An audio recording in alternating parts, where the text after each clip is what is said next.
Dover Castle is a medieval castle in the town of the same name in the English county of Kent. It was founded in the 12th century and has been described as the key to England due to its defensive significance throughout history. It is the largest castle in England. History. The site may have been fortified with earthworks in the Iron Age or earlier, before the Romans invaded in AD 43. This is suggested on the basis of the unusual pattern of the earthworks, which does not seem to be a perfect fit for the medieval castle. Excavations have provided evidence of Iron Age occupation within the locality of the castle, but it is not certain whether this is associated with the hill fort. There have also been excavations on the mound which the church and Roman pharos are situated on, which has been discovered to be a Bronze Age mound. The site also contained one of Dover's two 80-foot Roman lighthouses, one of which still survives, whilst the remains of the other are located on the opposing western heights, across the town of Dover.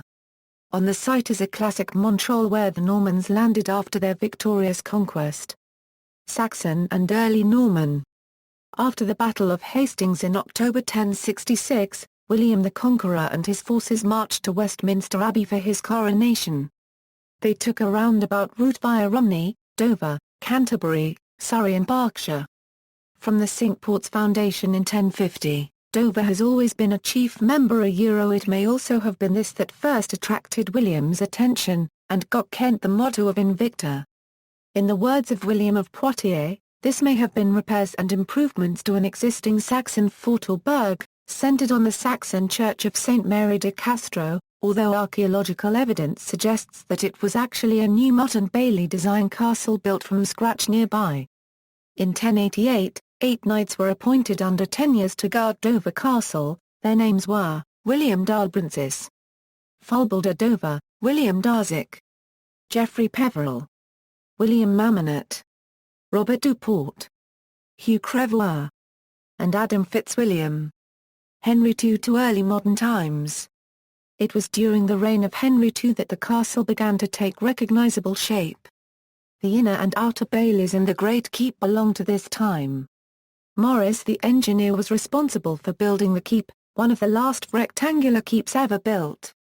In 1216, a group of rebel barons invited Louis VIII of France to come and take the English crown. He had some success breaching the walls but was unable ultimately to take the castle.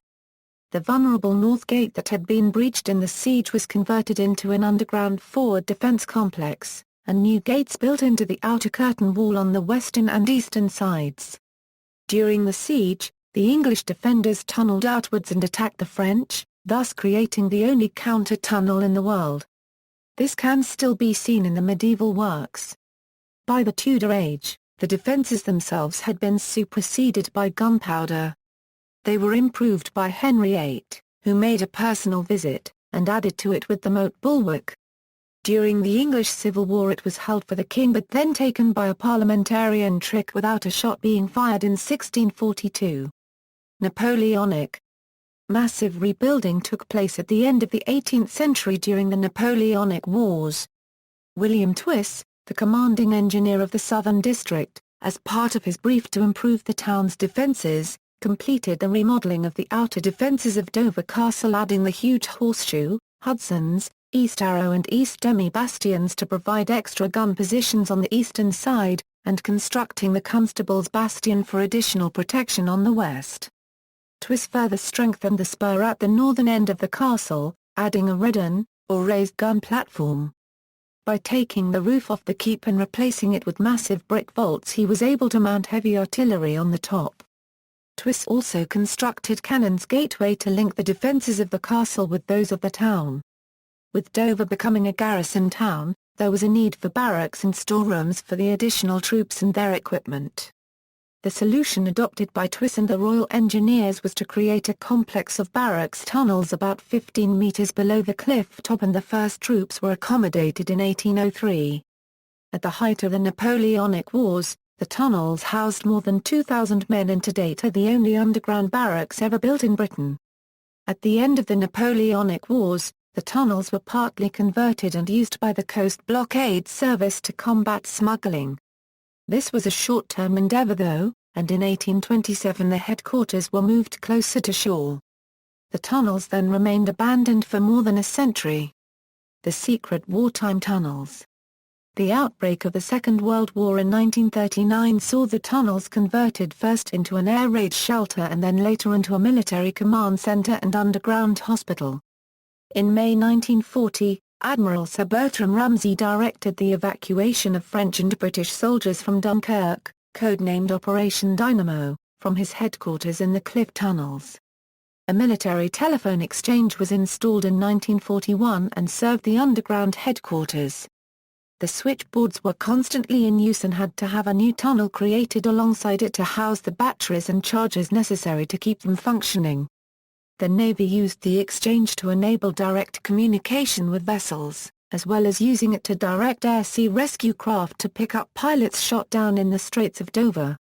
The annex level of the tunnel, excavated in 1941, was used as a dressing station. It contained 2 operating theaters and had basic accommodation for patients. Later the tunnels were to be used as a shelter for the regional seats of government in the event of a nuclear attack. This plan was abandoned for various reasons, including the realization that the chalk of the cliffs would not provide significant protection from radiation, and because of the inconvenient form of the tunnels and their generally poor condition. Tunnel levels are denoted as A, Annex, B, Bastion, C, Casemate, D, Dumpy and E, Esplanade. Annex and casemate levels are open to the public, Bastion is lost but investigations continue to gain access, Dumpy is closed, as is Esplanade. The annex level was excavated in 1941 to serve as a medical dressing station for wounded soldiers. Soldiers would be sent for emergency treatment in the tunnels and then transferred to inland hospitals. Within the annex level were dormitories, kitchens and mess rooms. A statue of Admiral Sir Bertram Ramsay was erected in November 2000 outside the tunnels in honor of his work on the Dunkirk evacuation and protecting Dover during the Second World War. If they were being attacked they would have to move quickly as the enemies were just 9 minutes away from Dover by plane. There are over 3 miles of these tunnels going deep down into the chalky cliffs, some still undiscovered. There are tunnels that are far too dangerous to walk down. Full information about these tunnels is not due to be released until 2020 to 2025. The castle today, Dover Castle, is a scheduled monument, which means it is a nationally important historic building and archaeological site that has been given protection against unauthorized change. It is also a Grade I listed building, and recognized as an internationally important structure. The castle, secret tunnels, and surrounding land are now owned by English Heritage and the site is a major tourist attraction. The Lord Warden of the Cinque Ports is officially head of the castle, in his conjoint position of Constable of Dover Castle, and the Deputy Constable has his residence in Constable's Gate. The Princess of Wales's Royal Regiment Museum is located in the castle. Between 2007 and 2009, English Heritage spent £2.45 million on recreating the castle's interior. According to figures released by the Association of Leading Visitor Attractions, nearly 350,000 people visited Dover Castle in 2010. Churches and chapels within its walls: Royal Chapel, within the keep, dedicated to Thomas Becket. St Mary and Castro. Saxon Church, rebuilt in the Victorian era. Footnotes. See also, Castles in Great Britain and Ireland, Eastbourne Redoubt, List of castles in England, Pevensey Castle, Dover Castle Clock. References: Goodall, John, Dover Castle and the Great Siege of 1216, Chateau Gaillard B19, Jeffrey, Kate, Dover Castle, published by English Heritage, 1997, further reading, Code, Jonathan, Book of Dover Castle and the Defences of Dover, B.T. Batsford, ISBN A0-7134-7289-8. External links, Dover Castle page at the English Heritage website. Bibliography of sources relating to Dover Castle, Friends of Dover Castle, Images, a series of aerial photos of Dover Castle, images of World War II tunnels, Dover Castle images from English Heritage.